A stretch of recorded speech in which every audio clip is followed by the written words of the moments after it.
सन 1965 की पाक भारत जंग के हवाले से आज भी ये बहस जारी है कि क्या field marshal general Ayub Khan ने यह जंग कश्मीर की खातिर की थी या फातिमा जिन्नाह से धांधली के जोर पर सदारती इलेक्शन जीतने के बाद अपनी खोई हुई साख बहाल करने के लिए लड़ी थी। कुदरतुल्लाह शहाब अपनी किताब शहाबनामा में लिखते हैं, सदर अयूब जंग का नाम लेते ही कानों को हाथ लगाया करते थे और हमेशा यही कहा करते थे कि तनाज़ा कश्मीर का हल हमने पाकिस्तान के मुफाद की खातिर ढूंढना है।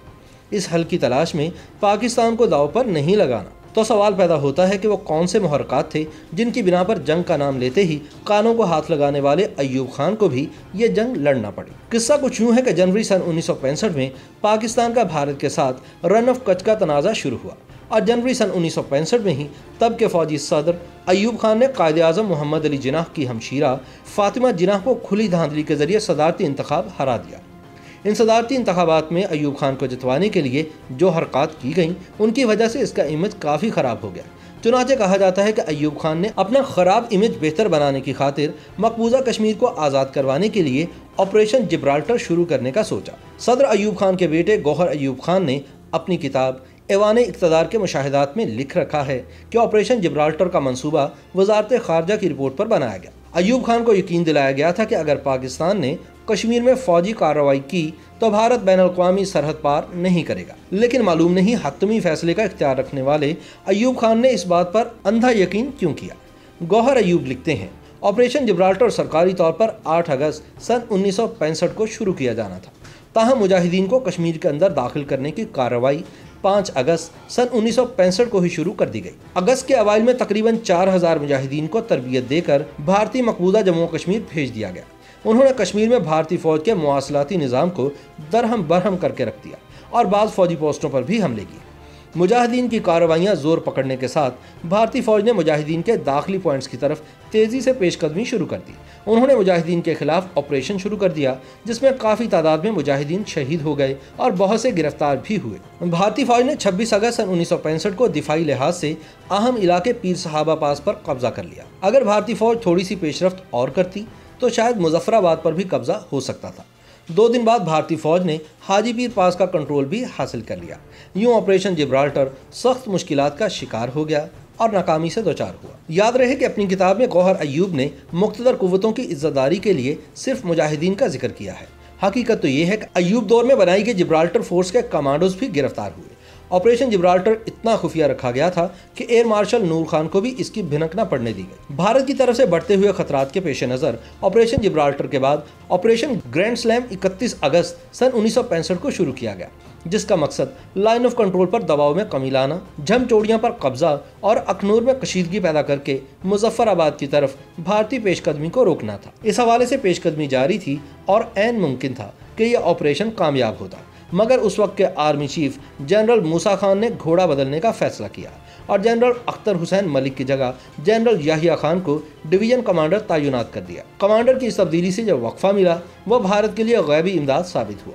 यूं ऑपरेशन जिब्राल्टर के बाद ऑपरेशन ग्रैंड स्लैम भी नाकाम हो गया। पाक फौज के कमांडर की जंग के दौरान अचानक तब्दीली के हवाले से अयूब खान के साथ काम करने वाले कुदरतुल्लाह शहाब अपनी किताब शहाबनामा के सफ़ा नंबर 365 पर लिखते हैं, जनरल अख्तर मलिक ने अपने प्लान के मुताबिक कार्रवाई शुरू की और अखनूर को फतह करने के करीब ही थे कि फौज में जनरल मूसा समेत कई और जर्नैल भी तशवीश में पड़ गए कि अगर अख्तर मलिक की मुहिम कामयाब हुई तो वो एक फौजी हीरो की हैसियत से उभरेंगे। सदर अयूब समेत गालिबन बाकी बहुत से फौजी और गैर फौजी साहिबान ये नहीं चाहते थे कि जनरल अख्तर मलिक इस जंग के हीरो बने और फौज के अगले कमांडर इन चीफ के ओहदे के हकदार बन जाए, क्योंकि यह ओहदा सिर्फ अयूब खान ने ज़हनी तौर पर पहले ही जनरल याहिया खान के लिए महफूज कर रखा था। चुनाचे ऐन उस वक्त जब मेजर जनरल अख्तर मलिक इंतहाई कामयाबी से झम अखनूर सेक्टर पर तेज़ी से आगे बढ़ रहे थे, उन्हें कमांड से हटाकर उनकी जगह जनरल याहिया खान को यह कमांड सौंप दी गई, गालिबन इसीलिए कि वह पाकिस्तान को अखनूर फतह करने की कोशिश से बाज रख सके। यह फरीज़ा उन्होंने निहायत कामयाबी से सरअंजाम दिया। अब आते हैं इस सवाल की जानिब कि यह जंग किसने शुरू की थी। हमें निसाबी कुतुब में पुख्ता ईमान के साथ पढ़ाया जाता है कि 6 सितंबर 1965 को रात की तारीकी में बुज़दिल दुश्मन ने अचानक पाकिस्तान पर हमला किया था, मगर यह बात तारीखी हकीकत से कोसों दूर है। एक तो ये कि जंग 6 सितंबर को शुरू नहीं हुई थी बल्कि 6 अगस्त को ही शुरू हो चुकी थी। दूसरा, अगर 6 सितंबर का दावा मान भी लिया जाए तो अल्ताफ़ गौहर अपनी किताब अयूब खान पाकिस्तान के पहले फौजी हुक्मरान के सफ़ा नंबर 336 पर लिखते हैं कि नई दिल्ली में पाकिस्तानी हाई कमीशन ने तुर्क वजीर की वसातत से एक पैगाम भिजवाया था कि भारत 6 सितंबर को पाकिस्तान पर हमला कर सकता है। दफ्तर खारजा को यह पैगाम 4 सितंबर सन 1965 को मिल चुका था। इससे तो यही लगता है कि बुज़दिल दुश्मन ने यह हमला अचानक नहीं किया था।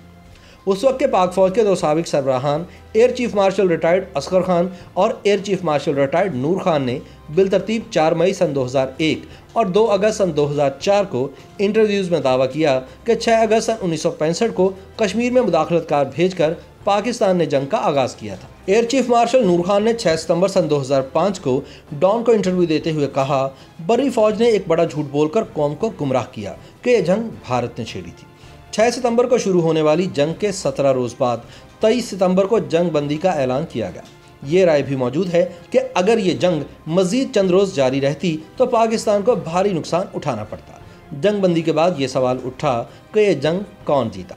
पाकिस्तानी अवाम ने इस बात पर जश्न मनाया कि हमने भारतीयों को लाहौर में नाश्ता करने की सादत नसीब नहीं होने दी, जबकि भारतीय अवाम ने इस बात पर जश्न मनाया कि पाकिस्तान ने यह जंग कश्मीर आज़ाद करवाने के लिए लड़ी थी और पाकिस्तान इस कोशिश में नाकाम रहा।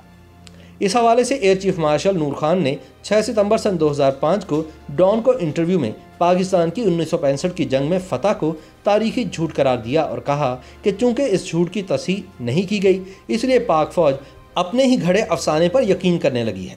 4 सितंबर सन 2015 को जामिया कराची में मुमताज़ दानिश्वर और तारीखदान डॉक्टर सैयद अकबर जैदी ने अपने खिताब के दौरान कहा कि इससे बड़ा कोई झूठ नहीं हो सकता कि पाकिस्तान ने 1965 की जंग जीती थी।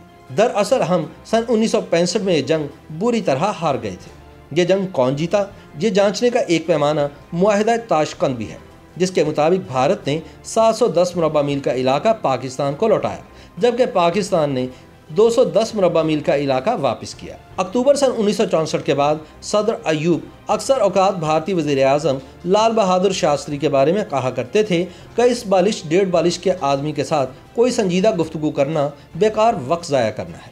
रूस के वज़ीर आज़म के सामने अयूब खान ने लाल बहादुर शास्त्री के लिए यही अल्फाज इस्तेमाल किए तो सामने से काफ़ी इज़्ज़त अफजाई हुई। 10 जनवरी सन 1966 को अयूब खान ने इसी बालिश डेढ़ बालिश के आदमी के साथ मुआहिदा ताशकंद पर दस्तखत किए। इस माहिदे के फ़ौरन बाद लाल बहादुर शास्त्री की मौत के हवाले से कुदरतुल्लाह शहाब लिखते हैं, 2-3 दिन बाद मैंने हॉलैंड के एक अखबार में मुआहिदा ताशकंद की तफसीलात पढ़ी, साथ ही एक फ़ोटो देखी जिसमें सदर अयूब रूसी वज़ीर आज़म के हमरा लाल बहादुर शास्त्री के ताबूत को कंधा देकर दिल्ली जाने वाले एक जहाज़ की तरफ जा रहे थे। इस ताबूत में सिर्फ शास्त्री जी का जस्ते खाकी ही न था, बल्कि इसमें मसला कश्मीर पर यूएनओ में हमारी तमाम पेशरफ्त भी लपेट कर मुकफ्फल कर दी गई थी, क्योंकि 10 जनवरी सन 1966 के बाद मसला कश्मीर के हवाले से सिक्योरिटी कौंसिल की करारदादें न रही थीं, बल्कि मुआहिदा ताशकंद की वो शिक थी जिसमें रियासत जम्मू कश्मीर का जिक्र महज ज़िमनी तौर पर आया था।